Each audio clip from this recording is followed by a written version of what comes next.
This is Maria from Silent Hill 2. And as you can see, at least I as a Romanian would say that she is an above average looking woman.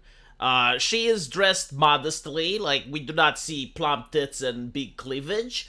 But she is attractive enough so that the male lizard brain goes like, pretty lady must protect. Which is pretty much what the story around Silent Hill 2 focuses on. It justifies why the male character goes into this monster-infested place, which is to save his wife, right? And you as the player, you get that because it's built on human biology. Like most men see pretty lady, as I mentioned before, they're like, all right, well, I need to go out of my way, I need to do the manly thing and risk my life in order to protect her because she is the waifu.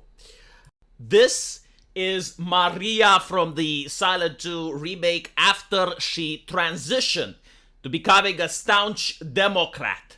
I suppose that she gained a little bit of weight. The years have not been kind on her. There's a lot of food in Silent Hill, I suppose, right? Like, this is part of the mystery. You go into the fog and you come out as a Democrat. Probably she's under certain therapy. Maybe she's taking hormones. I don't know.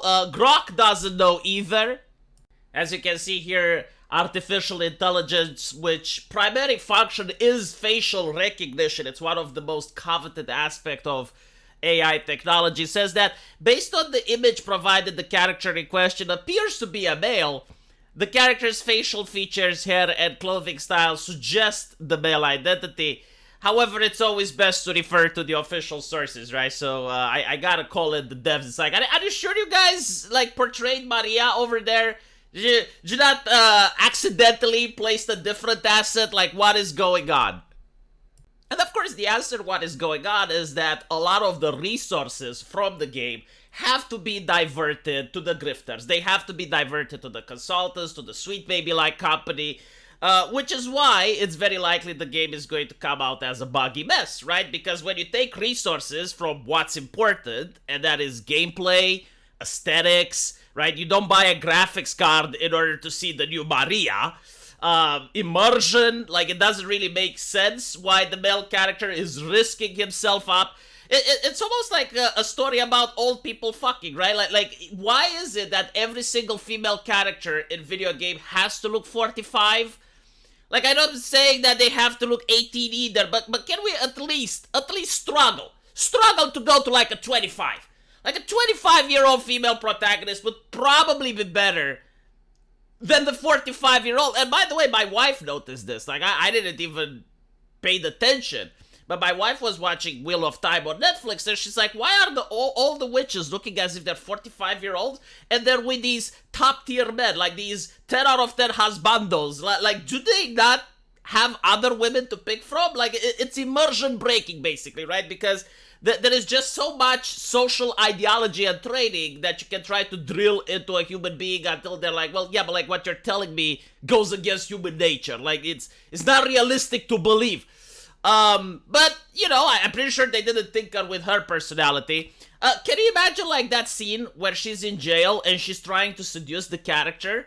Yeah, I'm pretty sure that Maria is going to do an amazing job at convincing the audience that she is the one seducing. It's kind of like putting an incel, you know, that's drooling from the mouth like Midoriya, and he is absolutely seducing this 10 out of 10 waifu. Like, he is seducing Shiley. That level of immersion is what we're talking about here.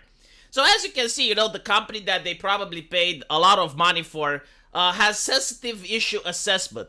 Our team assessed the risk factor of depicting of characters from underrepresented groups, themes, and potential community reaction. Yeah, funny how they're so shit at the job, they didn't realize that the community reaction is going to be overwhelmingly negative. Like, I have gone from forum to forum. I have been on Twitter. I have been on Reddit. I have been on the Chan board. I have been everywhere. Overwhelmingly negative. Men don't like this character. Women don't like this character. The only people that like this character seem to be individuals that aren't necessarily fan of the game.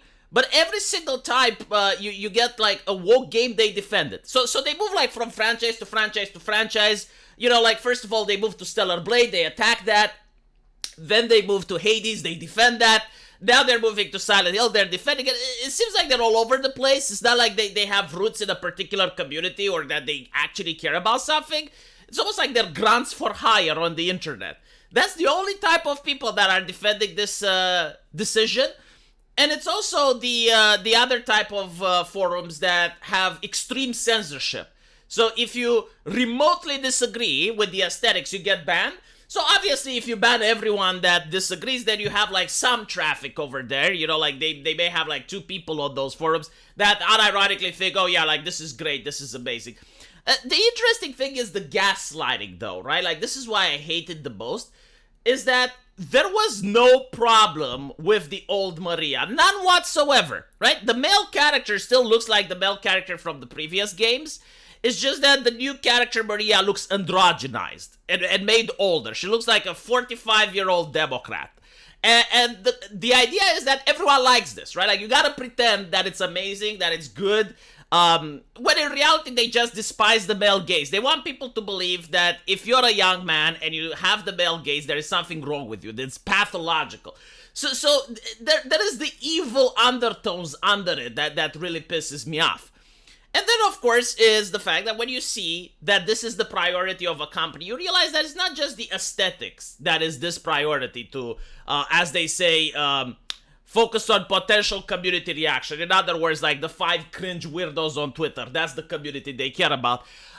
It's not going to be just with the aesthetics. It's also going to be with the story. It's also going to be with the coding. Like we had a video previously where we showed just how these consultants like to fuck with the code. They're basically saying, oh, stop using words like master, stop using words like slave, stop using words like blacklist, like completely fucking with the coding profession. This is why games come out with so many bugs and they're crashing so often. You also have like these people interested in what people post on social media. So you may have like a really great programmer, but like he posted an edgy joke back in the day, can't work at the company anymore, even though he writes the best code ever. So it's like all of these things put together, which makes me lose hope in the game. It's like, I don't need to see more than this. Like, I've already seen enough. I've already been convinced that this type of game may not be the one for me. And even in the unlikely event that the game is actually good, I still will not buy it out of a principle because I do not want to support these business practices. The moment that you're making a game and you're more concerned about this shit rather than being concerned about gameplay, immersion, and everything else, I lose interest, right? Like, you can do this, it's fine, but not with my money. Like, you do not deserve my money. You are not entitled to my money. So, yeah. All in all, again, there are parts and aspects of the story that are going to be immersion breaking. Like that lady trying to seduce the main character, like, get the fuck out. The main character is out of her league. Like, miles out of her league. There is no way that you can convince me that the male character is going to go through all that hardship